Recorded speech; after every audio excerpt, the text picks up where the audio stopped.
আজি 19 জুলাই শনিবাৰ আমাৰ 2025-26 বৰ্ষৰ সাধাৰণ সভা আয়োজন কৰা হৈছিল। এই সাধাৰণ সভাত সচৰাচৰ আমাৰ গভৰ্ণমেণ্ট কিছুমান কাৰ্যসূচী থাকে, সাধাৰণতে 20টা কাৰ্যসূচী থাকে। সেই হিচাপে এই কাৰ্যসূচীখিনি আমি ৰাজ্যৰ আগত যিখিনি এজেণ্ডা আছে এই 20টা তাৰ ওপৰত আলোচনা হয়। তাৰ ওপৰত মুখ্য দীৰ্ঘকালীন আঁচনি এটা থাকে।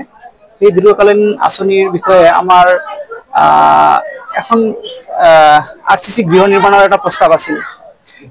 সেইটোৱে আলোচনা কৰা হৈছে। ইতিমধ্যে আমাৰ গৃহ নিৰ্মাণৰ কাম চলি আছে। আমাৰ কলাইগাঁও থানাৰ সন্মুখত এটা 3 মহলীয়া ঘৰ এটা নিৰ্মাণ কৰা হৈ আছে। সেইটো বিষয়ে আলোচনা হৈছে। তাৰপিছত আমাৰ PDSৰ বিজনেছ কৰা হয় আমাৰ সমবায়ৰ পৰা। PDS, mid day meal, e-Shram ইত্যাদি বিভিন্ন গভৰ্ণমেণ্ট আঁচনিৰ চাউল উত্তোলন আৰু বিতৰণ কৰা হয়। সেইবিলাকৰ হিচাপ নিকাচ হৈছে।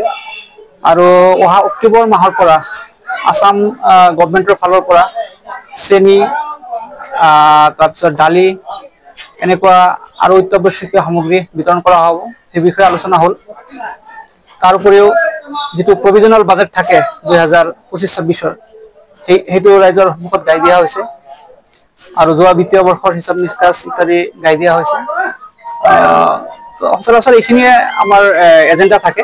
এইখিনি আমি ৰাইজক পাঠ কৰি শুনোৱা হৈছে বা ৰাইজৰ বিভিন্ন কুৱেশ্যন থাকে, সেইবিলাকৰো আমি জবাব দিছোঁ।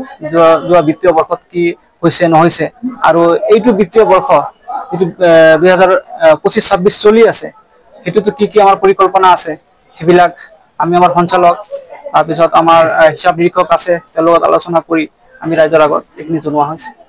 আজিৰ সভাখনত আপোনালোকে মূল সিদ্ধান্তবিলাক কি সিদ্ধান্ত লৈছে? মূল সিদ্ধান্ত চাওক, এটা আমাৰ ডাঙৰ প্ৰজেক্ট আহি আছে আসাম গভৰ্ণমেণ্টৰ ফালৰ পৰা, যিটো আগন্তুক অক্টোবৰৰ পৰা প্ৰতি কাৰ্ড 1 কেজি চেনি, 1 কেজি দালি আৰু 1 কেজি নিমখ দিয়া হ'ব। এইটো এটা বৃহৎ প্ৰজেক্ট। তাৰ ওপৰত আলোচনা হৈছে। আমি এইটো মানে বাস্তৱত ৰূপায়ণ কৰিব লাগিব। এইখিনি আলোচনা হৈছে। ৰাইজৰ সঁহাৰি কেনেকুৱা পাইছে? ৰাইজৰ সঁহাৰি যথেষ্ট ভাল। সচৰাচৰ আমাৰ যিটো ডেটা থাকে আমাৰ অংশীদাৰৰ, সেইটো ইমান ডিজিটেল হোৱা নাছিল। এইবাৰ ডিজিটেল হোৱাত আমাৰ প্ৰচাৰ যথেষ্ট ভাল হৈছে, আৰু আমি ভাবাতকৈ বহুত বেছি মানুহ হৈছে। মানে ভাবাতকৈ বহুত বেছি হৈছে।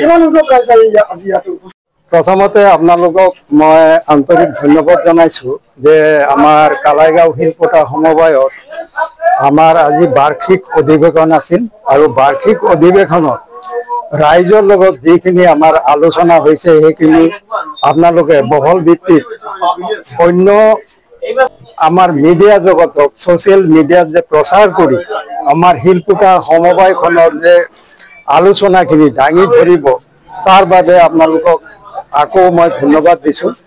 তো মই যোৱা 24 আৰু 25 বৰ্ষৰ বাবে যোৱা সাধাৰণ সভাত মোক আভ্যন্তৰীণ হিচাপ নিৰীক্ষক হিচাপে নিযুক্তি দিছিল। সেই হিচাপে আজি ৰাইজৰ আগত মই প্ৰতিবেদন দিছোঁ, আৰু প্ৰতিবেদনখনত মোটামুটিভাৱে গোটেইখিনি কথা মই ভাঙি চালি জাৰি লিপিবদ্ধ কৰিছোঁ, আৰু সেইখন ৰাইজেও শুনি ভাল পাইছে। আৰু তাৰ ফলস্বৰূপে এইবাৰো মোক আকৌ অহা বছৰৰ হিচাপ নিৰীক্ষক হিচাপে ৰাইজে বাছনি কৰিছে। মই ভাবোঁ সমবায়খনৰ